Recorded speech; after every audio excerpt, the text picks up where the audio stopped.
प्रेरणादायक कहानी हौसले की जीत।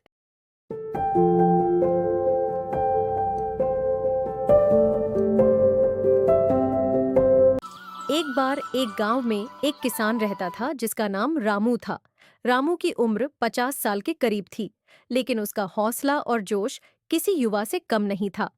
उसकी जमीन उसके लिए किसी कीमती रत्न से कम नहीं थी।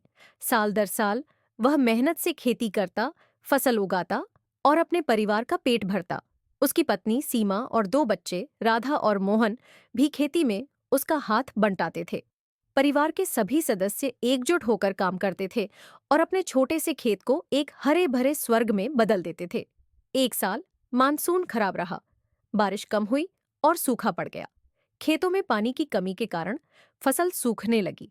गांव के दूसरे किसान हताश हो गए और उन्हें यह सोचने पर मजबूर होना पड़ा कि इस साल की फसल बर्बाद हो जाएगी। लेकिन रामू ने हिम्मत नहीं हारी। उसने सोचा, जमीन मेरी माँ है, वह कभी मुझे निराश नहीं करेगी। वह जानता था कि जमीन को प्यार और मेहनत से सींचा जाए तो वह अवश्य ही फल देगी। वह हर दिन सुबह उठकर अपनी जमीन पर जाता। खड़े सूखे पौधों को देखकर भी उसकी आंखों में उम्मीद की किरण जगमगाती थी। वह जमीन से बातें करता, उसे समझाता कि सब ठीक हो जाएगा। रामू का अपने खेतों के प्रति यह लगाव देखकर गांव वाले भी हैरान थे। रामू अपने पौधों को पानी देता, खाद डालता और उन्हें सहेजता रहता। एक दिन अचानक तेज हवा चली और आकाश में काले बादल छा गए। रामू और उसके परिवार ने आशा की किरण देखी। बारिश शुरू हुई। लगातार कई दिनों तक बारिश होती रही। रामू और उसके परिवार ने मिलकर बारिश का पानी संजोने की पूरी कोशिश की। उन्होंने खेतों के चारों ओर छोटे छोटे बांध बनाए ताकि बारिश का पानी खेतों में रुके और जमीन को तर कर सके। जब बारिश रुकी तो रामू की जमीन पर हरियाली छा गई थी। उसके पौधे फिर से जिंदा हो उठे थे। उसकी मेहनत और विश्वास ने रंग लाया था। कुछ महीनों बाद रामू की जमीन सोने की तरह चमक उठी। उस पर लहलहाती फसल ने पूरे गांव की आंखें फाड़ दीं। रामू की मेहनत और जमीन के प्रति प्यार ने एक बार फिर कमाल कर दिखाया था। उसके खेतों में गेहूं, धान और सब्जियों की भरपूर पैदावार हुई। गांव वाले रामू के पास आए और उससे पूछने लगे कि उसने ऐसा क्या किया कि उसकी फसल इतनी अच्छी हुई। रामू ने मुस्कुराते हुए कहा, मेरी जमीन मेरी माँ है। मैंने उसका ख्याल रखा, इसलिए उसने भी मेरा ख्याल रखा। उसने गांव वालों को समझाया कि जमीन की देखभाल और उसके प्रति प्यार ही सबसे बड़ा मंत्र है। रामू की जमीन पर फिर से हरी भरी फसलें लहलहा रही थीं और उसका परिवार खुशहाल था।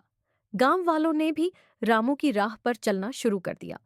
उन्होंने भी अपनी जमीन को अपनी मां मानकर उसकी देखभाल की और मेहनत की। धीरे धीरे पूरे गांव में समृद्धि और खुशहाली का माहौल बन गया।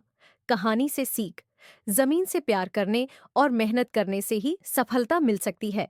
कठिन समय में भी हिम्मत और मेहनत से काम लिया जाए तो असंभव भी संभव हो सकता है। कोई भी चुनौती कितनी ही बड़ी क्यों न हो, अगर आपका हौसला बुलंद है तो आप जरूर जीत सकते हैं। अगर आपको हमारा यह वीडियो अच्छा लगा हो तो कृपया हमारे चैनल को लाइक करें, सब्सक्राइब करें और अपने दोस्तों के साथ शेयर करें। नए वीडियो के अपडेट के लिए नीचे दिए गए बेल आइकन पर क्लिक करें। चंदन के पौधों की बागवानी।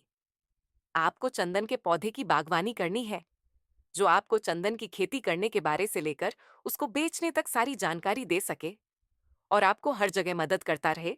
तो आप कांटेक्ट कर सकते हैं शबला सेवा संस्थान को, जो आपको चंदन के पौधों तो प्राप्त करवाएगा ही और हर समय एक सही मार्गदर्शक की तरह मौजूद रहेगा। आप हमसे किसी भी प्रकार के प्रोडक्ट और कंपनी के प्रचार के लिए हमारे दिए गए नंबर पर हमसे संपर्क कर सकते हैं।